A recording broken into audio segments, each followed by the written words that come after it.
Özellikle şunu söylemem gerekiyor. Hüküm Allah'ın hükmü.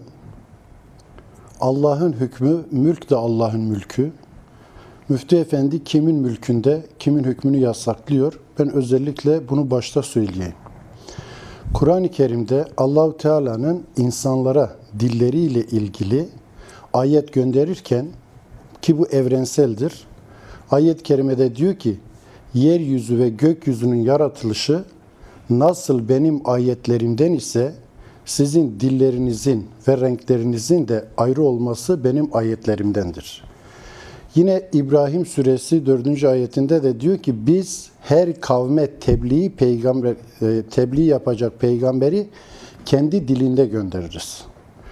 Hazreti Muhammed bir yere tebliğ gönderdiğinde ya da irşad için gönderdiğinde oradaki sahabilerine gittiğiniz yerdeki halk hangi lisan ile konuşuyorsa siz o lisanla konuşun. Ve özellikle o yörenin lisanını bilen insanları görevlendiriyordu. Şimdi Müftü Efendi bir din alimi. Din aliminin görevi aslında başka kesimler ya da kişiler tarafından yasaklanan bir hutbe olsaydı eğer, Müftü Efendi'nin buna karşı çıkması lazımdı.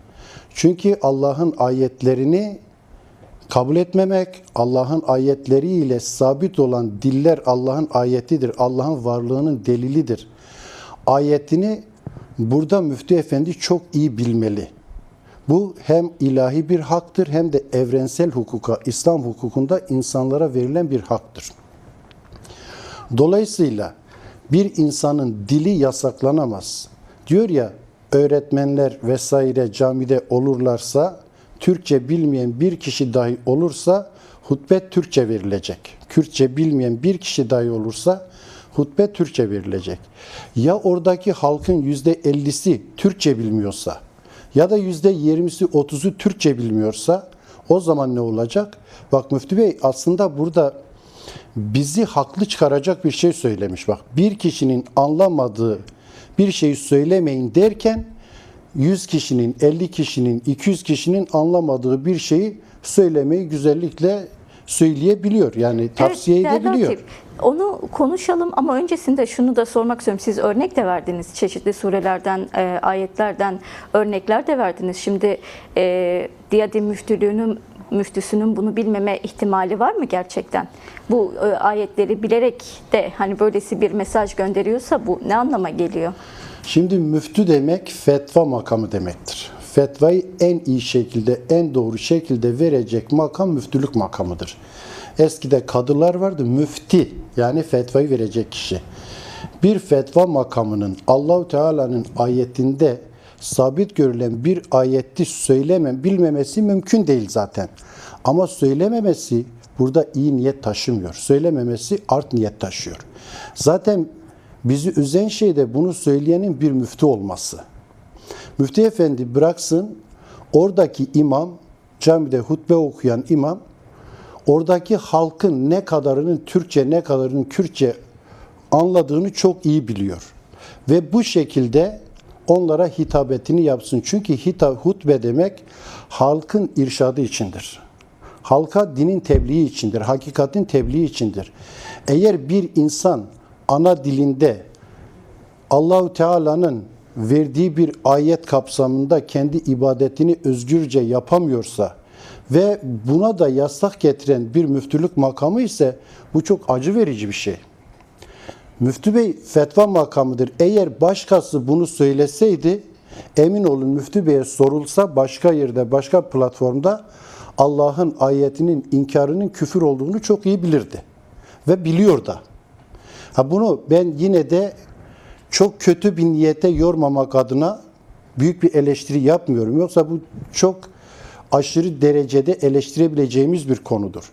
Yalnız Müftü Efendi oradaki imamlara bırakırsa, oradaki imamlar halkın ne olduğunu sürekli halkın içinde. Ben köy imamlarının sürekli taziyelerde olduğunu, halkın düğünlerinde olduğunu, nişanlarında olduğunu, halkın mevlitlerinde her taraflarında halkın içinde olduklarını görüyorum. O köyde kimin Türkçe bilip bilmediğini, kimin Kürtçe bilip bilmediğini, kimin hangi dili iyi anlayıp anlamadığını en iyi imamlar bilir ve buna da imamların karar vermesi gerekiyor. Kaldı ki Diyanet mevzuatında da Türkçe hutbe okunacak diye bir yasak yoktur. Yani Türk Ceza Kanunu'nda da, Medeni Kanunu'nda da hutbenin okunmasının Türkçe olması zorunlu değildir. Bu daha önce Mehmet Görmez döneminde de kendisi de Kürtçe hutbe okudu zaten. Bunun için yani bu barış sürecinde, bu halkın büyük bir umut içerisine girdiği bu süreçte böyle şeyler yapmak toplumu camiden uzaklaştırmaktan başka hiçbir şey yaramayacaktır. Biz bunu hep görüyoruz. Camilerde siyasi dil kullanıldığı için camiyi terk eden insanlar görüyoruz. Ve bunun tamamı da Kürt değil. Bunun içerisinde Türkler de vardır. Bizim şu anda söylediğimiz eğer böyle bir mesaj ya da böyle bir genelge Erbil Müftülüğü tarafında yayınlanmış olsa ve hutbe sadece Türkmenlerin yaşadığı bölgede Kürtçe okunacak denseydi ben ona da karşı çıkardım. Çünkü Kürtçe ne kadar Allah'ın ayeti ise Türkçe de o kadar Allah'ın ayetidir. Arapçası da Farsçası da Allah'ın ayetidir. Yani bunda bir an evvel devletin kurumlarının buna el atması gerekiyor. Ve bu müftünün özür dilemesi gerekiyor. Şimdi camiler ibadethanedir. İbadethanelerde Allah'ın hükmü geçer. Kulun hükmü geçmez. Allahu Teala diyor ki benim mülkümde benim hükmüme siz karşı çıkamazsınız. Zaten bunun bir caminin içerisinde yasaklanıyor olması, bir dilin rahatça konuşulmasının yasaklanması acı ve elem verici olan konu budur. Allahu Teala Kur'an-ı Kerim'de diyor ki Bakara suresinde benim ayetlerimi ufak semenler karşılığında satmayın. Bu ayetin anlamı bir ayeti yani bir Kur'an-ı Kerim'deki cümleyi yazıp satmak değildir. Bu Kur'an-ı Kerim'i tutup birisine satmak değildir. Bir ayetin hükmünü menfaatinizden dolayı gizlemeyin demektir. Şimdi eğer bizler menfaatimizden dolayı Allah'ın hükmünü, ayetini gizlemeye çalışırsak biz o dinin mensubu olmaya da layık değiliz. Hele ki din alimi olmaya asla layık olmayacağız. Bu süreçte siyasiler kavgalarını yapsınlar, konuşsunlar, tartışsınlar, el sıkışsınlar, bozuşsunlar, tekrar bir araya gelsinler. Onlar barış için bir emek sarf etsinler. Ama biz din alimlerinin görevi, özellikle de müftülerin görevi insanları birleştirmek. Bir dili ikincileştirmek ya da bir dili yok saymak değil. Bu bizim görevimiz değildir. Eğer bizler makam ve mevkimizden dolayı göze girmek istiyorsak ve bir dili yasaklamaya kalkıyorsak ben burada Sayın Müftü Efendi'ye tek değil, umarım ki müftüyeyin bireysel olarak kendi aldığı bir karardır. Temennim odur ki Diyanetin, hükümetin ya da diğer kurumların bununla ilgisi olmasın bu barış ikliminde. Şunu hatırlatmak isterim. Bakın Erzurumlu İbrahim Hakkı Hazretleri Türkler tarafından, Kürtler tarafından, Araplar tarafından, Farslar tarafından sevilen bir insandır. Şöyle bir şey diyor. Açılır bir gün bahtımız hemen kapandıkça kapanmaz ya. Sebepler halk eyler halık, rahmet babın kapatmaz ya. Münacatım hakka rızık için değildir haşa. Huda razzak-ı alemdir, rızıksız kul yaratmaz ya. Eğer gerçekten biz rızık korkusuyla, makam korkusuyla, makamım elden gidecek korkusuyla bunu yapıyorsak bu zillete düşmeye değmez. Allahu Teala rızıksız kul yaratmıyor çünkü. Demek istediğim şu, mesela Kur'an-ı Kerim bize açıkça şunu emrediyor. Diyor ki, benim ayetlerimi gizlemeyin, benim ayetlerimi menfaatler karşılığında satmayın. Şimdi müftülerin, imamların, vaizlerin özellikle de bu dönemde her zaman olduğu gibi özellikle bu dönemde öyle bir kapsayıcı, öyle bir kucaklayıcı dil konuşmaları gerekiyor ki hatta bu dönemde Diyanet İşleri Başkanlığı adet haline getirmiş. Biz buna karşıyız gerçi. Türkiye'nin neresinde olursa olsun bir mezradan başkentine kadar Cuma günleri aynı hutbe okunuyor. Böyle bir hutbe hazırlanıyor ve o hutbe her yerde okunuyor. Aslında hutbe o coğrafyada o günkü mesele neyse, hatta o köyde o günkü mesele neyse İmam Efendi kendi hutbesini hazırlayıp onu halka okumalı, halka söylemeli ve halkı bu minvalde irşad etmelidir. Bunun yanı sıra şunu da yine söyleyeyim. Diyanet İşleri Başkanlığı'nın ya da başkanlığının, Din İşleri Yüksek Kurulu'nun derhal böyle bir hutbe hazırlaması lazım. Diliniz kapsayıcı olsun, diliniz kucaklayıcı olsun.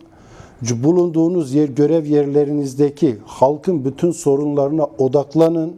Sizler sadece bir imam değil, gerektiğinde yani köyün hizmetkarı olarak görev yapacaksınız.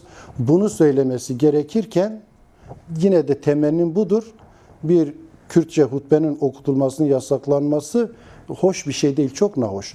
Ayrıca benim yaşadığım, yani benim bulunduğum coğrafyada, mesela Bingöl'de, Muş'ta, Erzurum'da bazı köyler sadece Zazaca konuşur. Hiç Kurmancı lehçesinden konuşmazlar. Bazı köyler var hala Çerkezce konuşuyor. O köydeki Çerkez insanın anlayacağı dilde Çerkezce hutbe okutulması gerekiyor. Zazaca anlayan kişilerin Zazaca dinlemesi gerekiyor. Bu Allah'ın verdiği bir hak. Bu kimseye yapılan bir ihsan değil, kul tarafından yapılan bir ihsan değil. Allah-u Teala zaten ihsanını yapmıştır. Biz siyaset bizim işimiz olmamalı ve siyasetin gölgesinde de olmamalıyız. Alimler dik durmalı. Din insanları dik durmalı. Bu alim ille de İslam alimi olmasına gerek yok. Diğer dinlerin mensupları, diğer dinlerin alimleri de dik durmalı. Sistemlere karşı dik durmalı. Allah'ın mülkünde Allah'ın hükmünü yasaklamanın önüne mutlaka geçmelidir. Temennim yine odur ki inşallah bu müftü beyin kendi yatıp kalkıp da bir anda verdiği bir karar olmasıdır. Diyanetin ya da hükümetin bununla bir ilgisinin olmamasıdır. Çünkü camilerde insanlar ayrıştırılırsa toplum ayrıştırılır. Toplum birbirine kardeş gözüyle bakmaz. Bakın bizler iki yönlü kardeşleriz. Bütün insanlar olarak kardeşiz. Müminler olarak Türkler, Kürtler yine kardeştir. Bir diğer kardeşliğimiz var, o da kültürlerimiz de kardeştir. Biz bu kültür kardeşliğimizi görmezden gelirsek, din kardeşimizi görmezden gelirsek, biz iyi bir hizmet etmiş olmuyoruz. Allah-u Teala diyor ki, müminler kardeştirler, kardeşinizle aranıza sulh koyun. Mesafe değil. Yakınlık koyun, sulh koyun, barış getirin. Biz bu ayetin ruhuna göre konuşmalıyız. Vaazlarımız, hutbelerimiz bu eksende olmalı. Biz sürekli halkın içerisindeyiz. Halkla iç içeyiz. İnanın gittiğimiz her yerde bu sorular soruluyor. Devlet niye adım atmıyor? Hükümet niye adım atmıyor? Halk gerçekten yavaş yavaş umudunu, barışa olan inancını yavaş yavaş yitirmek üzeredir. Belki büyükler, siyasiler bunu görmüyorlar. Toplumun içerisinde olmadıkları için görmüyor olabilirler. Hakikaten toplumda böyle bir artık umutsuzluk, umutlarının kırılması meselesi vardır. Bir an evvel yapılması gerekenler yapılmalı. Olması gereken adımlar atılmalı. Burada bir de tavsiyede bulunmak istiyorum. Siyasilerimiz kavgalarını etsinler ama kamera arkasında. Tartışsınlar, konuşsunlar, kavga etsinler. Ama lütfen halkın karşısına çıktıkları zaman el ele, kol kola barışık bir şekilde çıksınlar ki halkın bu barışa olan inancı zedelenmesin, daha da pekişsin. Elbette ki bazı adımlar atılmalıdır, geciktirilmemelidir. Barış hemen şimdi deniyor ya, gerçekten barış için acele edilmesi gerekiyor. Çünkü öyle bir hassas bir dönemdeyiz ki bir kıvılcım dahi bu barış sürecini baltalayabilir. Kur'an-ı Kerim'de Allah-u Teala diyor, el fitnetu eşşeddu minel katli diyor. Fitne cinayetten daha şiddetli bir suçtur. Şimdi camilerden bahsettik ya, mesela örneğin İmam Efendi camide bir hutbe okurken oradaki bir insan dilim yasaklanıyor diyerek dışarı çıkması, diğerinin de ona tepki göstermesi, sen niye dışarı çıktın falan gibi şeyler olabiliyor ki bu oldu. Benim şahit olduğum durumlar var. O iki kişi arasındaki bir tartışma bir an evvel büyüyebilir. Onlarca kişi o tartışmanın içerisine girebilir, kavgalar çıkabilir. Bu da fitneye mahal vermek demektir. Elbette ki adımlar atılmadı ve bu adımların atılması için biz defalarca da söyledik. Bizim üzerimize düşen ne varsa biz yapmaya hazırız. Emin olun, sokakta yatın deseler biz din alimleri olarak sokakta da yatmaya razı oluruz. Yeter ki barış gelsin. Bunu bütün cami imamlarına, bütün müftülere, bütün profesörlere, bütün ilahiyatçılara, herkese bir çağrı olarak söylemek istiyorum. Gelin biz bu işe el atalım, siyaseti bu işe bulaştırmayalım, biz toplumu uzlaştıralım. Tepede siyaset, haklar konusunda falan onlar gerekeni zaten yapmak zorunda kalırlar.